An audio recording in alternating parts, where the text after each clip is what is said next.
The Swan Hill Trotting Club Stallion Tender is now live, closes on Friday, this coming Friday at 5 p.m.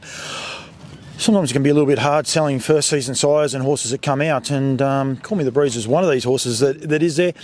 Kate Gath joins me. Firstly, Kate, thanks for joining me. Yeah, no, thanks for having me. Always happy to talk about Call Me the Breeze. Well, this is one of the things. We can look at his pedigree page, we can look at his race record. He ticks so many boxes, but I did want to find out what sort of horse was he to have around the place? Oh, he had the greatest temperament. Oh, he was the kindest horse. I think he was the kindest horse I'd ever had anything to do with, and I've had some pretty nice horses that are pretty chill along the way.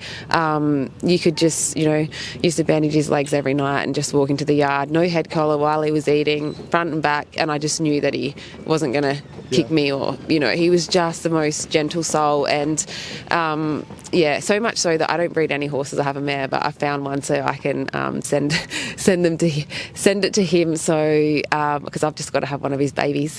He was a big horse, so that's that gentle giant sort of horse. Yeah, he was a big horse, but he was well put together, and he was a really nice horse, and he was a really good looking horse, and he's well bred, and I just feel like just the temperament alone and to work with, let alone the ability, is enough for me to want to work with one of his progeny. That's what I was going to ask, sitting behind him, the field down the range. Yeah, I was talking to Nathan, and actually Nathan said to me just recently, just how fast he was and how good he was, and he's like, do you agree, Kate? I'm like, yeah. He's like, yeah.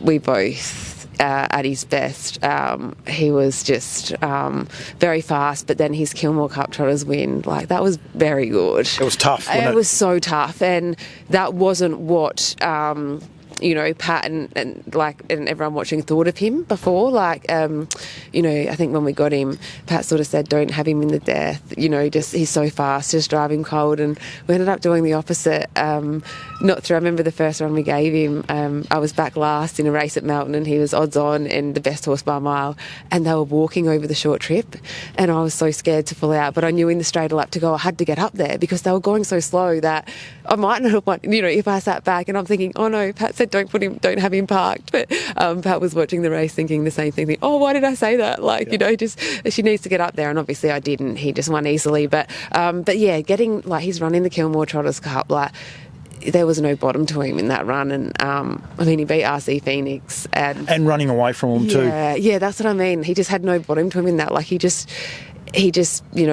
had strength then, and he's got speed and a great temperament, and like I said, there's nothing really about him that would want you to would be a con that would probably put you off him, so I want one of his. Thank you very much, Kate. I really appreciate it for Yabby Dam Farms as well, and Harassed Trotters, but great insight into the horse. And I think sometimes we do sell them off their pedigrees, their race records and things like that, but the actual horse themselves is so much better as well. That's what we're all in the game for, because we love the horses, so that's one of the reasons we're all in it. So I really appreciate you giving me a bit of time. Yeah, and he was one of those horses that he could come out the gate but then just drop the bit, and in track work he'd just follow them around until you kissed him up.